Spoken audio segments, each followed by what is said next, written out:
अपने पिछले वीडियो में हमने वेंसडे सीरीज के पहले 4 एपिसोड्स को कवर किया था और आज की वीडियो में हम बचे हुए 4 एपिसोड्स के साथ साथ कुछ थियरीज पे बातें करेंगे। Now this goes without saying, इस वीडियो को समझने के लिए आपको पिछली वीडियो देखना जरूरी होगा, जिसका लिंक आई बटन और डिस्क्रिप्शन में होगा। साथ ही अगर आपको ये वीडियो पसंद आती है तो consider subscribing to our channel. So now with that said, let's roll the intro.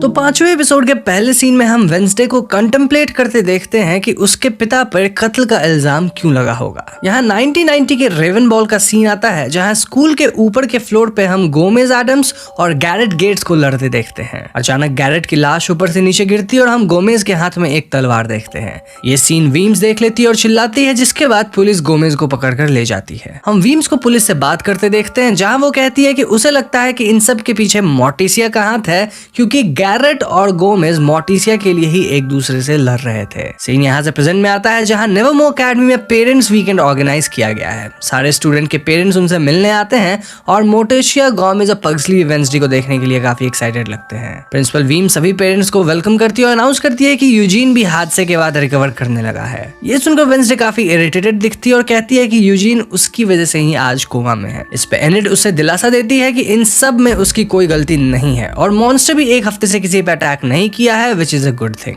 इसके बाद वेंसडे अपने पेरेंट्स से मिलती है और वो सब वीम से मिलने आते हैं। यहाँ मोर्टिसिया अपने बैच का ईयरबुक देख रही होती है, जिस पर से उसकी फोटो हटाई हुई थी। वो इस बारे में वीम से पूछती है, लेकिन वीम्स कुछ भी जानने से इनकार कर देती है। वीम्स वेंसडे के बारे में बात करती है और बताती है कि उसे स्कूल में एडजस्ट करने में काफी दिक्कत आ रही है और उसे लगता है कि उन सबको वेंसडे के थेरेपिस्ट के साथ एक फैमिली सेशन अटेंड करना चाहिए ताकि डॉक्टर वेंसडे की मदद कर पाए। इस बात पे मोर्टिसिया राजी नहीं होती, लेकिन गोमेज उसे मना लेता है। दूसरी तरफ हम एनिड को अपनी फैमिली के साथ देखते हैं, जहां उसकी मॉम काफी जजमेंटल है। वो एनिड से पूछती है कि वो अब तक वुल्फ आउट की या नहीं, जिस पे एनिड इनकार कर देती है और उसकी मॉम उसे एक समर कैंप में भर्ती करने की बात करती है, जो कि वेयरवुल्व्स को ट्रांसफॉर्म करने में मदद करता है। लेकिन ऑफ कोर्स एनिड इस बात से बिल्कुल खुश नहीं होती। उधर बियांका अपनी मॉम को देखकर एकदम शॉक्ड हो जाती है और यहाँ बियांका की मॉम उसे अपने साथ घर चलने को कहती है, लेकिन बियांका साफ मना कर देती है। यहाँ हमें पता चलता है कि बियांका का असली नाम ब्रांडी जेन होता है और वो अपनी माँ और उसके अब्यूजिव हस्बैंड से बचकर यहाँ आई है। बियांका की मॉम भी उसी तरह एक सायरन थी और वो अपने सायरन सॉन्ग की मदद से लोगों को मैनिपुलेट करके एक कम्युनिटी का हिस्सा बना रही थी,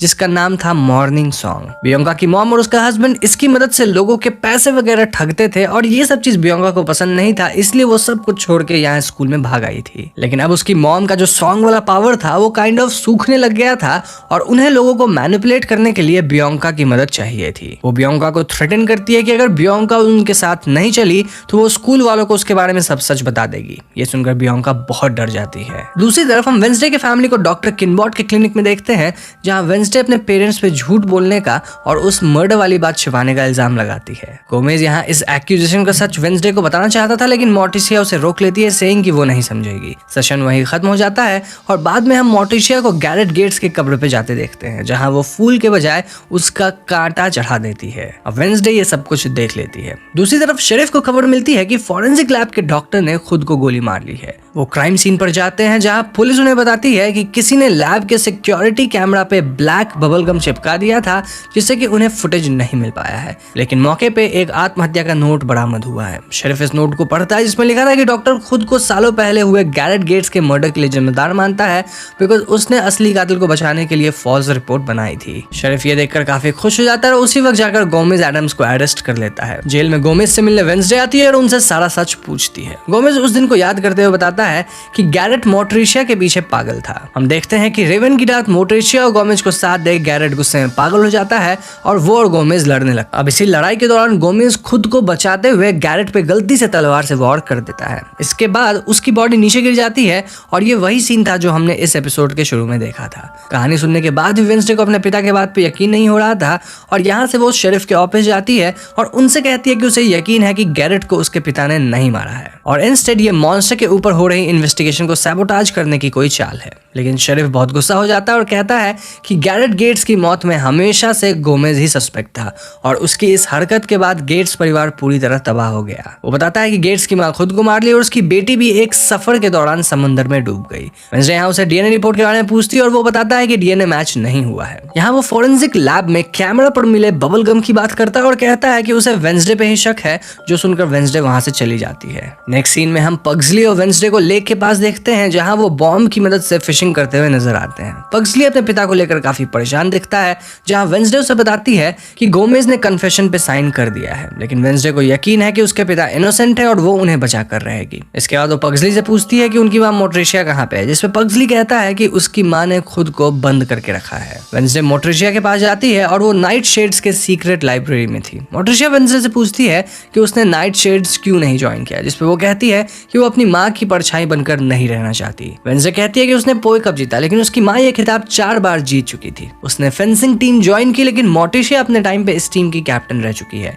और यहाँ स्कूल में वो कुछ भी करके मोटिशिया की बराबरी नहीं कर पाएगी, इसीलिए वो कोशिश भी नहीं करना चाहती। मोटिशिया उसे समझाती है कि नाइट शेड्स किसी तरह का कंपटीशन नहीं है, बल्कि एक जिम्मेदारी थी जहां उनका काम आउटकास्ट्स को बाहर की दुनिया से प्रोटेक्ट करने का था। वो ये भी कहती है कि इसकी शुरुआत गोमेज के एक एंसेस्टर ने की थी और वेंसडे कहती है कि उसे मालूम है कि उस एंसेस्टर का नाम गुडी एडम्स था। यहाँ हमें ये भी पता चलता है कि गुडी ने ही जोसेफ क्रैकस्टोन को मारकर उनका बदला लिया था। इसके बाद मोटिशिया वेंसडे से पूछती है कि वो यहाँ क्यों आई है, जिसपे वेंसडे कहती है कि उसे मालूम है कि 1990 के रेवन की रात गैरेट को उसके पिता ने नहीं बल्कि मोट्रिशिया ने मारा था। हम वापस से उस रात का सीन देखते हैं, जहां मोट्रिशिया बताती है कि जब वो ऊपर आई तो गैरेट और गोमेज में भयानक लड़ाई चल रही थी। गैरेट जैसे गुस्से में पागल हो चुका था और उसके मुंह से एक सफेद झाग आ रहा था। अब गोमेज को बचाने के लिए मोट्रिशिया गैरेट पे तलवार से वार कर दी, जिससे गैरेट की जान चली गई। लेकिन उसी पल गोमेज ने तलवार मोट्रिशिया से लेकर अपने हाथ में पकड़ ली, जिससे कि इल्जाम उस पर लग जाए। अब वेंसडे यहाँ गौर करती है कि गैरेट के मुंह से उस रात झाग क्यों आया होगा। ऐसे में वो और उसकी माँ उसी रात ग्रेवयार्ड में जाकर गैरेट गेट्स की बॉडी को एक्सकवेट करते हैं, जहां वेंसडे को स्केलेटन की उंगलियां और नाखून पे नीले धब्बे दिखते हैं, प्रूविंग कि 1990 की रात गैरेट पॉइजनिंग से मारा था। वो ये बात अपने पेरेंट्स के साथ शेयर करती है और उन्हें गैरेट की टूटी हुई उंगली दिखाती है। इसी पल वेंसडे को रेवन की रात का विजन आता है। वो देखती है कि गैरेट के पिता उसे जहर की शीशी देते हैं और उसे ऑर्डर देते हैं कि वो पार्टी में ड्रिंक्स में इस पॉइजन को मिला दे, जिससे कि सारे आउटकास्ट्स मारे जाएं। लेकिन गैरेट इंस्टेड गोमेज से लड़ने निकल जाता है, जहां हाथापाई में ये शीशी उसके पॉकेट से फूट जाती है और यही वजह थी कि गैरेट की मौत हुई। तो इसके बाद मोट्रिशिया वेंसडे मेयर से मिलने जाते हैं और वेंसडे कहती है कि उन्हें इस बारे में सब कुछ मालूम था, फिर भी उन्होंने कोई एक्शन क्यों नहीं लिया। इस पे मेयर बताता है कि गेट्स के फादर कभी भी आउटकास्ट्स या नेवरमोर को पसंद नहीं करते थे और वो इस स्कूल को खत्म करना चाहते थे।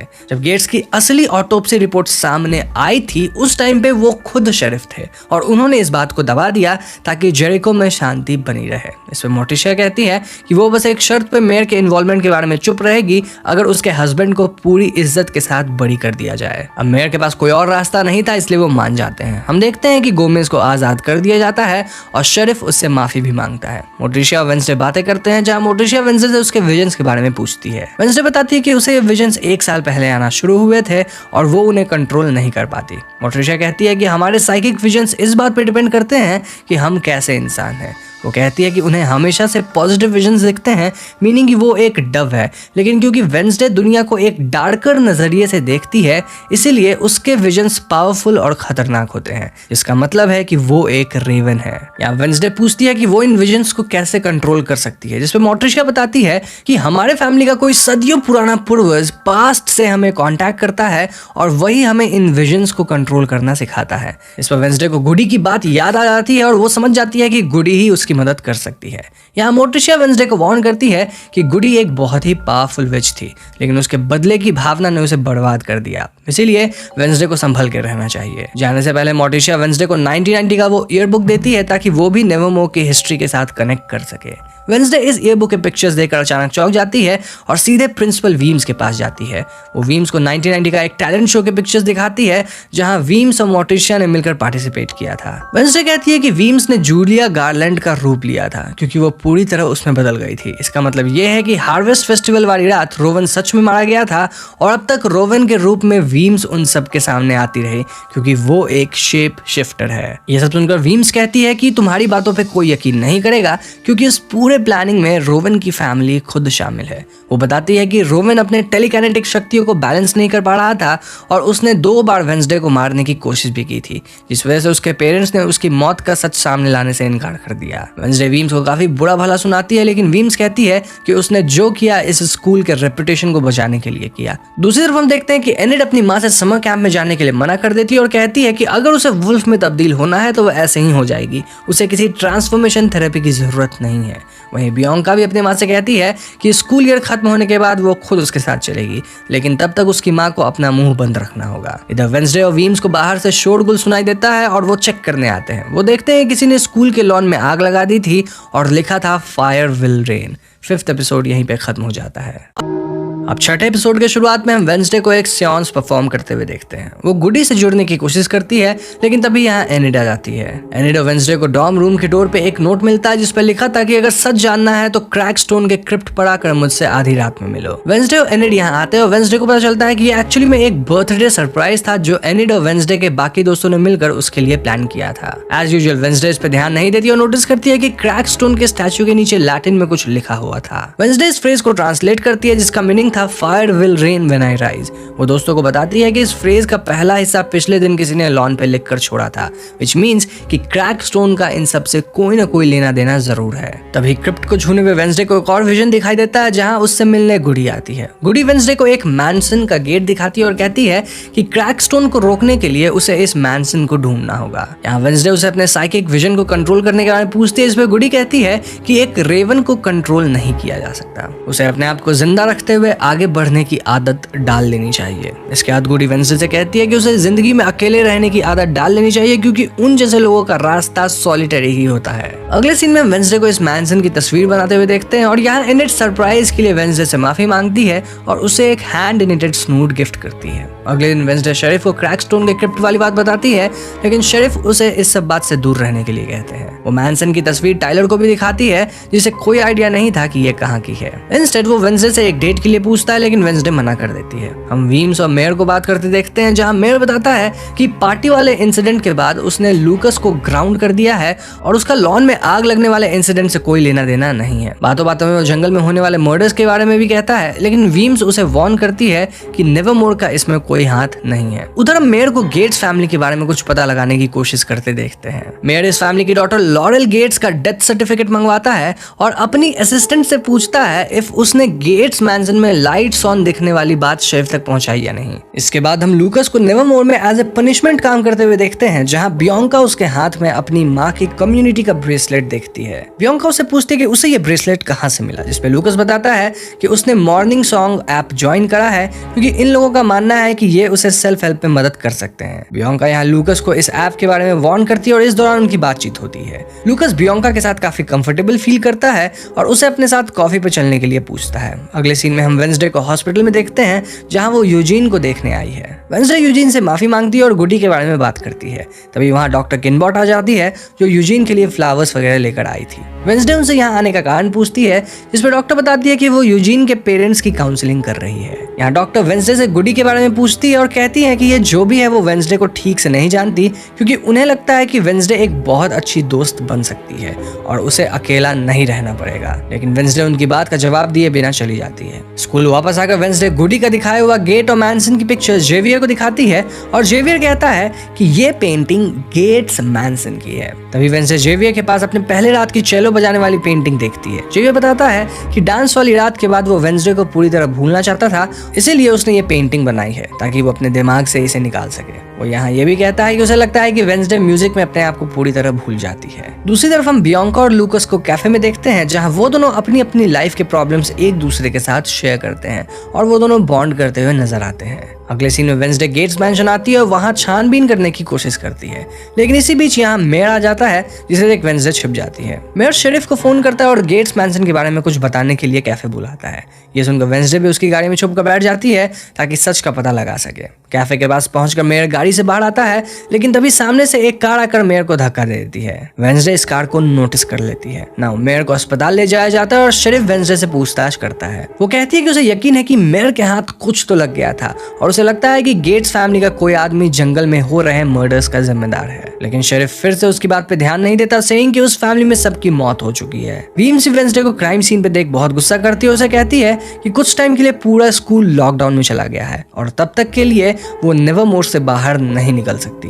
लेकिन वेंसडे के दिमाग में यहाँ कोई और ही प्लान चल रहा होता है और वो एनिड और टाइलर को बहाने से बुला लेती है ताकि वो सब मिलकर गेट्स मैंशन में उसका बर्थडे सेलिब्रेट करने जा सके। वो अपने पीछे थिंग को रूम में नजर रखने छोड़ देती है ताकि किसी को पता ना चले कि ये लोग लॉकडाउन के बीच स्कूल से बाहर आए हैं। दूसरी तरफ जेवियर वेंसडे को ढूंढते हुए उसके रूम तक जाता है जहां थिंग उसे बताता है कि वेंसडे गेट्स मैंशन गई है। एनीवेज वेंसडे सबको लेकर गेट्स मैंशन आई थी और वो कहती है कि उसे अपने बर्थडे पे कुछ क्रीपी करना है, लाइक डिगिंग अ हाउस। इस बात से एनिड और टाइलर थोड़ा गुस्सा होते हैं, लेकिन फिर भी उसके साथ चले जाते हैं। उन्हें गराज में एक कार दिखती है जो वही थी जिसने उस रात मेयर को धक्का दिया था। ये देख एनिड टाइलर के फादर शरीफ को बुलाने की बात करती है, लेकिन वेंसडे ध्यान नहीं देती। अंदर उन्हें एक बुक केस के पीछे एक हिडन अल्टर मिलता है जहां क्रैक स्टोन की पेंटिंग लगी हुई थी। यहाँ वही फ्रेज लिखा हुआ था जो वेंसडे ने क्रैक स्टोन के क्रिप्ट पर भी देखी थी। वो नोटिस करती है कि यहाँ कैंडल वैक्स अभी भी ताजा था, विच मीन कि किसी ने अभी अभी यहाँ प्रेयर्स किया था। इसके बाद टाइलर नीचे का एरिया खाने में लग जाता है और एनिड और वेंसडे ऊपर के फ्लोर्स चेक करते हैं। ऊपर एनिड को एक कमरा साफ सुथरा मिलता है,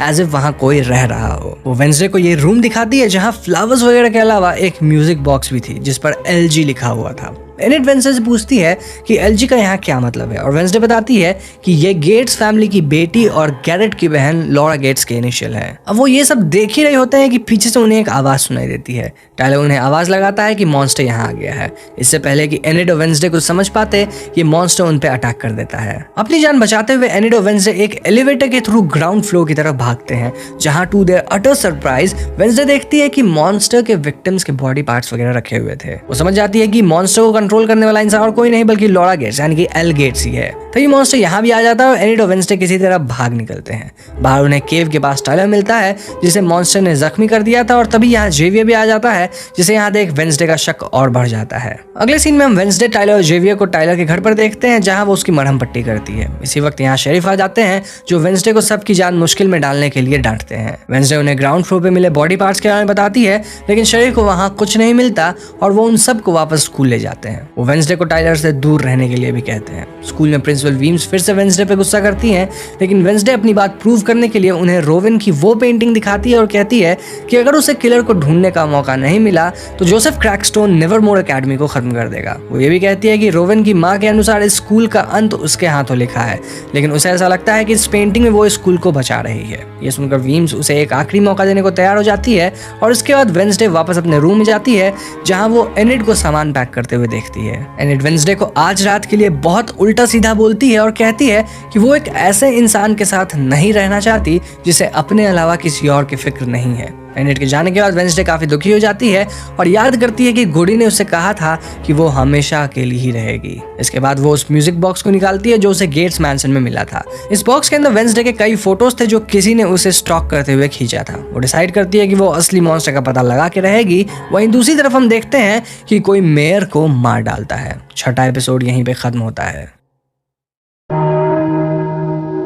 तो 7वें एपिसोड की कहानी मेयर के फ्यूनरल पे शुरू होती है जहां वेंसडे जंगल के बीचों बीच किसी को खुद पे नजर रखते हुए देखती है। वो इस आदमी का पीछा करती है जो उसके अंकल फेस्टर होते हैं। फेस्टर और वेंसडे काफी क्लोज हैं और फेस्टर अभी अभी बॉस्टन से कोई क्राइम कमिट करके भागा है जिससे कि उसे छुपने की जगह चाहिए। वेंसडे उन्हें यूजीन के बी हाउस ले जाती है और फेस्टर उसे मॉन्स्टर के बारे में पूछता है। वेंसडे उसे उसकी तस्वीर दिखाती है जो देखकर फेस्टर कहते हैं कि ये एक हाइड है। अंकल फेस्टर यहाँ कहते हैं कि उन्होंने 1983 में एक ज्यूरिक इंस्टीट्यूट में इसे पहली बार देखा था। उनके मुताबिक हाइड्स में नेक्रोफिलिया के प्रति ऑब्सेशन होता है। यहाँ मैं बता दूं कि नेक्रोफिलिया का मतलब यहाँ डेड बॉडीज की तरफ अट्रैक्शन होता है। खैर वेंसडे यहाँ बताती है कि नेवरमोर में किसी हाइड के बारे में कुछ नहीं लिखा है, लेकिन अंकल फेस्टर कहते हैं कि उसे नेवरमोर के फाउंडर फॉकनर की डायरी पढ़नी चाहिए क्योंकि ये स्कूल शुरू करने से पहले उसने दुनिया के हर आउटकास्ट कम्युनिटी के बारे में रिसर्च की थी। फेस्टर उसे ये भी बताता है कि वो डायरी नाइट शेड्स लाइब्रेरी में छुपा के रखी गई है।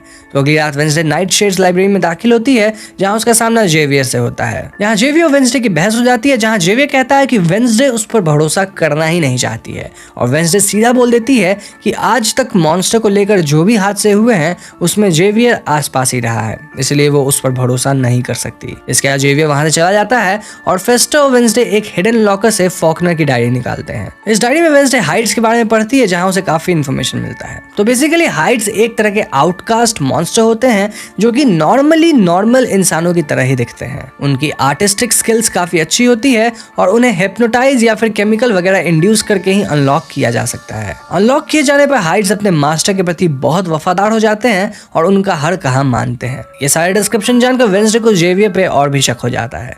नेक्स्ट सीन में वेंसडे को जेवियर का पीछा करते देखते हैं, जहां वो डॉक्टर किनबॉट से मिलने जाता है। वो उनसे कहता है कि उसने सपने में उन्हें मरते देखा है और डॉक्टर किनबॉट जेवियर से सीक्रेटली मिलती है, जो बात वेंसडे को काफी वियर्ड लगती है। इसके बाद वेंसडे प्रिंसिपल वीम्स के पास डॉक्टर किनबॉट के बारे में बात करने जाती है, क्योंकि उसे कहीं ना कहीं लग रहा था कि डॉक्टर किनबॉट हिप्नोसिस के जरिए जेवियर को कंट्रोल कर रही हैं। लेकिन प्रिंसिपल के ऑफिस में डॉक्टर पहले से ही मौजूद होती है और वेंसडे के थेरेपी सेशन के बारे में बात करने लगती है, जिससे वो कुछ नहीं कह पाती। इसके बाद वेंसडे अंकल फेस्टर को लेकर कैफे वेदरवेन जाती है, जहां टाइलर उसे हाइड के बारे में पढ़ते देख लेता है। वो टाइलर को इस बारे में बताती है और इसी बीच यहाँ शेरिफ भी आ जाते हैं, जो फेस्टर को एक बैंक रॉबरी केस में ढूंढ रहे होते हैं। फेस्टर अब तक गायब हो चुका था और टाइलर इस बारे में अपने पिता से कुछ नहीं कहता। वो वेंसडे को फिर से डेट के लिए पूछता है और उसे क्रैकस्टोन क्रिप्ट के पास बुलाता है। दूसरी तरफ एनिड मिस थॉर्नहिल से कहकर अपना रूम परमानेंटली शिफ्ट करवा लेती है, जिससे कि वेंसडे काफी दुखी होती है, लेकिन कुछ भी नहीं कहती। उस रात वो थिंग को उस डायरी पे नजर रखने कहकर टाइलर से मिलने जाती है, जहां टाइलर ने उसके लिए एक रोमांटिक मूवी डेट अरेंज की थी। इस दौरान वो लोग क्लोज जाते हैं, लेकिन बीच में शेरिफ फेस्टर को ढूंढते हुए वहां पहुंच जाता है। वेंसडे यहाँ से निकल जाती है और वापस अपने डॉम आती है। डॉम रूम की हालत काफी खराब थी और किसी ने थिंग पे भी चाकू से हमला कर दिया था।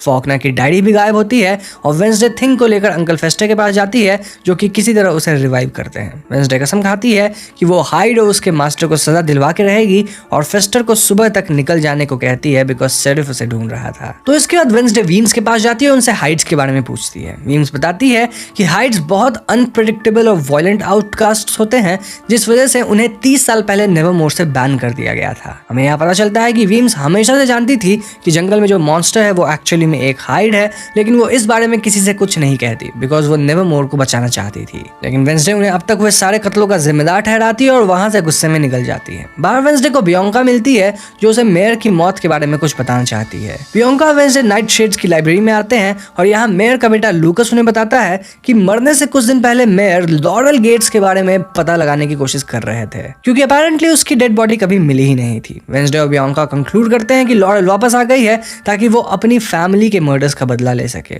लूकस वेंसडे से पूछता है इफ शी नोज कि लॉरेल कहाँ है और वेंसडे डॉक्टर किनबॉट के ऑफिस पहुंचती है। यहाँ पहुंचकर वेंसडे डॉक्टर किनबॉट को वो म्यूजिक बॉक्स देती है और उन्हें अब तक के मर्डर्स के लिए अक्यूज करती है। वो कहती है कि उसने ही जेवियर को अनलॉक किया है और उसकी मदद से वो सारे मर्डर्स करती आई है। डॉक्टर यहाँ कुछ समझ नहीं पाती और बहुत गुस्सा हो जाती है। वो कहती है कि वो वेंसडे को ट्रीट करने में फेल हो गई हैं और जज को फोन करने की बात करती है, बिकॉज उनके हिसाब से वेंसडे को असाइलम में रखा जाना चाहिए। ये सुनकर वेंसडे यहाँ से चली जाती है और डॉक्टर प्रिंसिपल वीम्स को फोन लगाती है, लेकिन तभी यहाँ हाइड आ जाता है और डॉक्टर किनबॉट को मार डालता है। नेक्स्ट सीन में हम शेरिफ, वेंसडे और प्रिंसिपल को हॉस्पिटल में देखते हैं, जहां डॉक्टर किनबॉट की मौत हो चुकी है। वेंसडे इन सब का अंत करना चाहती है, इसलिए वो जेवियर के पास जाती है। वो जेवियर से पूछती है कि वो कब से डॉक्टर किनबॉट का इलाज में रहा है, जिस पे जेवियर कहता है कि उसे थेरेपी की जरूरत थी। यहाँ वेंसडे उसे डॉक्टर किनबॉट के सीक्रेट सेशन के बारे में पूछती है, लेकिन जेवियर अपसेट हो जाता है क्योंकि वो उस पर स्पाई कर रही थी। नाउ वेंसडे उसे डॉक्टर किनबॉट के मर्डर को डिपिक्ट करती हुई पेंटिंग उसे दिखाती है और उसे पूछती है कि उसे ये सब कैसे मालूम था। अचानक वेंसडे कहती है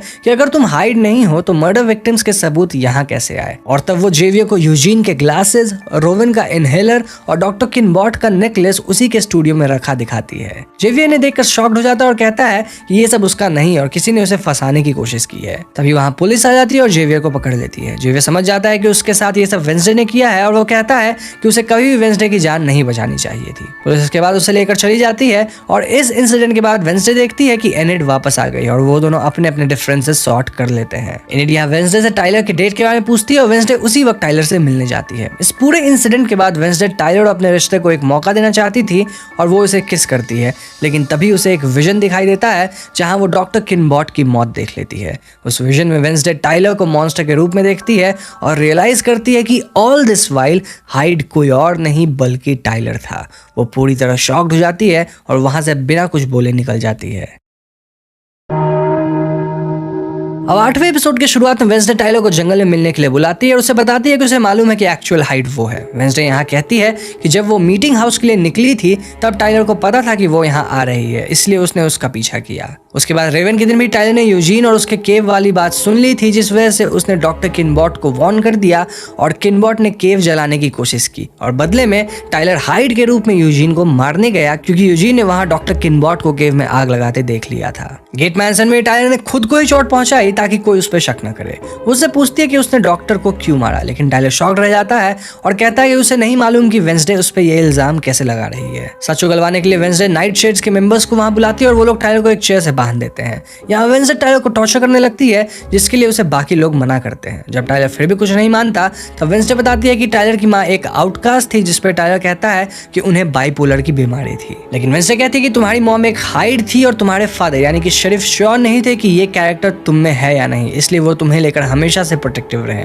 इसी बीच बाकी लोग सारी बातें वीम्स को बता देते हैं और वीम्स पुलिस वगैरह को लेकर आ जाती हैं। दूसरी तरफ हम शरीफ को टाइलर की थेरेपी टेप सुनते हुए देखते हैं, जहां डॉक्टर किनबॉट कहती है कि टाइलर काफी कोल्ड और डिटैच्ड बिहेव करने लगा है और उन्हें लगता है कि अपनी माँ की मौत ने टाइलर को काफी डीप साइकोलॉजिकल जख्म दे दिए हैं। बाद में वेंसडे शरीफ को कन्फ्रंट करती है, सेइंग कि उन्हें मालूम था कि उनका बेटा ही हाइड है, लेकिन फिर भी उन्होंने कुछ नहीं किया। लेकिन शरीफ कहता है कि मॉन्स्टर जेवियर है और उसका सबूत उन्हें मिल चुका है। प्रिंसिपल वीम्स वेंसडे को लेकर जाने लगती हैं, लेकिन जाने से पहले टाइलर एक आखिरी बार उससे बात करने आता है। वो वेंसडे से कहता है कि उसे मालूम है कि वही हाइड है। वो ये भी कहता है कि उसने ये सब जब शुरू किया था तब उसे कुछ भी याद नहीं रहता था, लेकिन अब वो इन मर्डर्स को एंजॉय करने लगा है। वो उसे वार्न करता है कि कुछ बहुत बुरा होने वाला है, जिसे रोकने के लिए वो कुछ नहीं कर पाएगी। तो अगले सीन में हम वेंसडे को प्रिंसिपल के ऑफिस में देखते हैं, जहां वीम्स उसे स्कूल से निकाल देती है। वेंसडे उन्हें समझाने की कोशिश करती है कि रियल हाइड टाइलर है, लेकिन वीम्स उसकी बात पर यकीन नहीं करती और उसे अपने दोस्तों को गुड बाय कहने को कहती है। इसके बाद वेंसडे जेवियर से मदद लेने जाती है, लेकिन जेवियर भी वेंसडे को हर चीज का जिम्मेदार मानता है।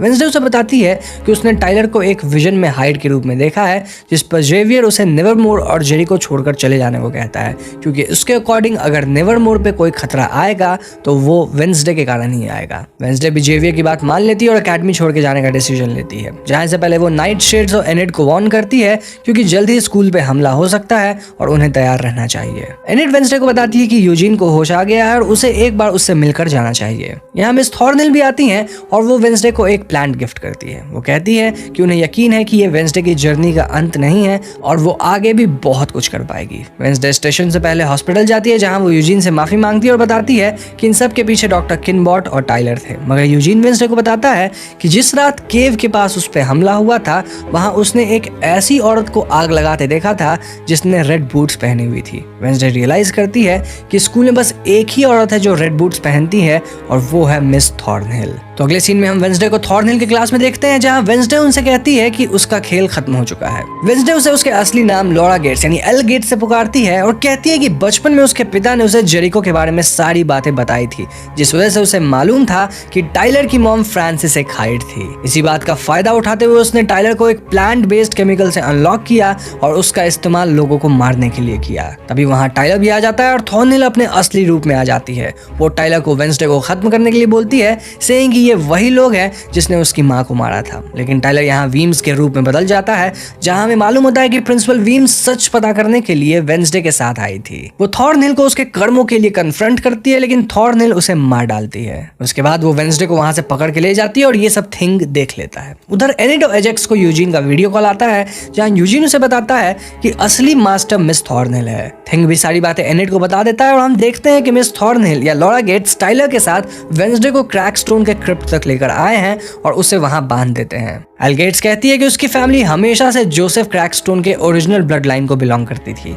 नेवरमोर ने उनकी जमीन छीन ली थी और बदला लेने के लिए उसने इस स्कूल में नौकरी ली और टाइलर को आजाद किया। वो कहती हैं कि आज ब्लड मून की रात है और आज क्रैकस्टोन वापस जिंदा हो सकेगा। यहाँ वेंसडे उसके हाथ में ओरिजिनल बुक ऑफ शैडोज देखती है, जो एल गेट्स ने ही पिलग्रिम वर्ल्ड से चुराया था। वेंसडे उसे पूछती है कि उसे यहाँ क्यों लाया गया, जिस पे एल गेट्स कहती है कि उसकी एंसेस्टर गुडी ने ना सिर्फ जोसेफ को मारा था, बल्कि उसकी आत्मा को भी शापित कर दिया था ताकि वो कभी आजाद ना हो पाए। वो बताती है कि वेंसडे ही वो की है जिससे गुडी के ब्लड लॉक को खोला जा सकता है। इस पे वेंसडे को गुडी का वो विजन याद आता है जिसमें गुडी ने उसे की बताया था। दूसरी तरफ हम शेरिफ को जेवियर को लेकर जंगल की तरफ आते हुए देखते हैं, जहां इंस्पेक्टर उसे फोन करके बताते हैं कि नेवरमोर एकेडमी में कुछ प्रॉब्लम हो गई है और उन्हें अभी तुरंत वहां के लिए निकलना होगा। वहीं एल गेट्स वेंसडे के खून और बुक ऑफ शैडोज की मदद से क्रैकस्टोन को जगाती है और वो एल गेट्स द्वारा कलेक्ट किए गए बॉडी पार्ट्स की मदद से इस दुनिया में वापस आ जाता है। वेंसडे उसका सामना करने की कोशिश करती है लेकिन क्रैकस्टोन उस पर चाकू से वार कर देता है। इसके बाद एल गेट्स और क्रैकस्टोन नेवरमोर की तरफ निकल जाते हैं और वेंसडे मरने लगती है, लेकिन तभी गुडी वहां आती है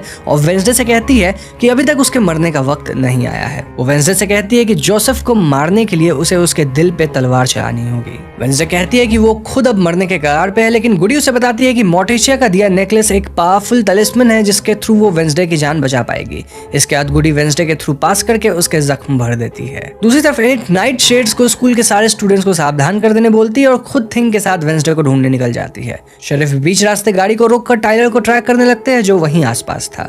वेंसडे क्रिप्ट से बाहर निकलती है जहां उसे टाइलर मिल जाता है और वो वेंसडे पे हमला कर देता है, लेकिन तभी एनिट फाइनली वुल्फ आउट करती है और वेयरवुल्फ में तब्दील हो जाती है। वेंसडे को बचाती है और हाइड से लड़ने लगती है। हाइड यहाँ एनिट को ओवरपावर करने लगता है, लेकिन तभी शेरिफ आकर उस पर गोली चला देते हैं। इससे टाइलर अपने असली रूप में आ जाता है और शेरिफ उसे संभालते हैं। उधर थिंग जेवियर को आजाद कर देता है। इसी बीच क्रैकस्टोन और वेंसडे भी स्कूल तक पहुंच जाते हैं और वेंसडे स्वॉर्ड उठाकर क्रैकस्टोन का सामना करती है। वहीं जेवियर क्रैकस्टोन पे एरो चला देता है, लेकिन क्रैकस्टोन अपने शक्तियों से इस एरो को वापस उसी की तरफ मोड़ देता है। इसी बीच वेंसडे इस वॉर को खुद पे लेकर जेवियर को बचाती है और उसे स्कूल को खाली करवाने भेज देती है। यहाँ क्रैकस्टोन और वेंसडे के बीच लड़ाई होती है और क्रैकस्टोन उस पर भारी पड़ने लगता है। बियांका पीछे से उस पर वार करके वेंसडे को बचाती है और आखिर में वेंसडे भी क्रैकस्टोन के दिल पे छुरा मारकर उसे खत्म कर देती है। अंत में एल गेट्स वेंसडे को मारने की कोशिश करती है, लेकिन यूजीन और उसके बीज उस पर वार कर देते हैं और वेंसडे उसे भी मार डालती है। तो अगले सीन में हम नेवरमोर के स्टूडेंट्स को सेमेस्टर ब्रेक में घर जाते देखते हैं, जहां एनिट वेंसडे को अपने घर इनवाइट करती है। जेवियर भी वेंसडे को अपनी जान बचाने के लिए धन्यवाद करता है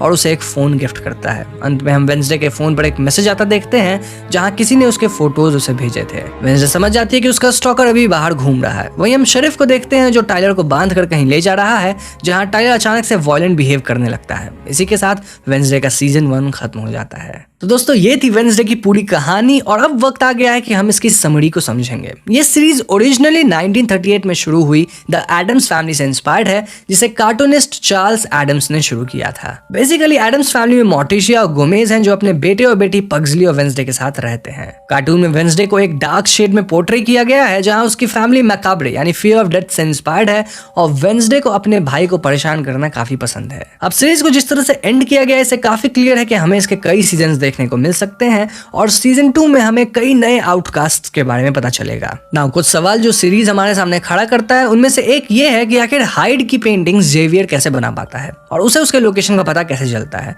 इस सवाल का जवाब हमें सीरीज में ही दिया गया है, जहां जेवियर बताता है कि उसके पिता एक पावरफुल साइकिक थे। शायद इसीलिए जेवियर को भी आने वाले कल का पता चल जाता है, जिसे वो अपने पेंटिंग से जाहिर करता है। तभी वो अपने सपने में डॉक्टर किनबॉट का मर्डर भी देख लेता है। अब एक थ्योरी का ये कहना है कि वेंसडे को अंत में टेक्स्ट करने वाला इंसान जेवियर का फादर विक्टर हो सकता है, क्योंकि विक्टर एक पावरफुल आदमी है जिसके बेटे को वेंसडे ने जेल में डलवाया था। इवन सीजन में कई बार विक्टर को रेफर भी किया गया है, लेकिन इस बारे में श्योरली कुछ भी कहा नहीं जा सकता।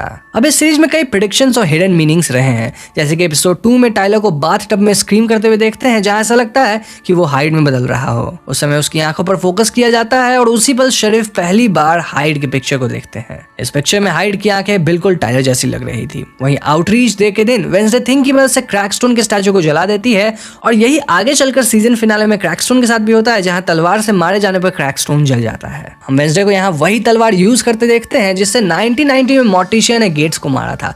वे सजेस्ट कि शायद ये तलवार सदियों से स्कूल में रहा है ताकि आउटकास्ट्स की रक्षा कर सके। वो सॉर्टिंग हैट्स जैसे ग्रिफिंडोर का स्वॉर्ड नहीं निकलता था, काइंड ऑफ वैसा ही। वहीं शो में मिस थॉर्नहिल के पहले सीन्स में उनके रेड बूट्स पे फोकस किया गया है, जो कि आगे जाकर एक सिग्निफिकेंट एलिमेंट बन जाता है। नाउ जब एल गेट्स यानी थॉर्नहिल पहली बार वेंसडे से मिलती है तो उसे एक ब्लैक डालिया प्लांट गिफ्ट करती है, जो कि सिंबल ऑफ बिट्रेयल माना जाता है। एक सीन में एल गेट्स को वीनस फ्लाई ट्रैप को फीड करते देखते हैं, जो कि उसके और टाइलर के रिलेशनशिप के लिए एक मेटाफर है, जहां वो टाइलर के ट्रॉमा का इस्तेमाल अपने फायदे के लिए कर रही है। अब नेवरमोर एकेडमी के सारे स्पीसीज के बारे में मैंने आपको पहले ही बता दिया है। जहां देखा जाए तो सबसे ज्यादा पावरफुल साइरेंस ही हैं। अब वैसे तो हाइड्स काफी ताकतवर हैं, लेकिन उन्हें उनके पावर पे कंट्रोल ही नहीं है। लेकिन साइरेंस अपने मैनिपुलेशन टेक्निक से बिना किसी प्रॉब्लम के लोगों को कंट्रोल कर सकते हैं और उम्मीद की जा रही है कि दूसरे सीजन में इस बारे में और डिटेल्स पता चलेगी। तो यहाँ मैंने most of the common questions को आंसर कर दिया है एंड डिटेल्स को भी एक्सप्लेन कर दिया है। आप लोगों ने कहा था लाइव पे मत करो, वीडियो में ही कर दो,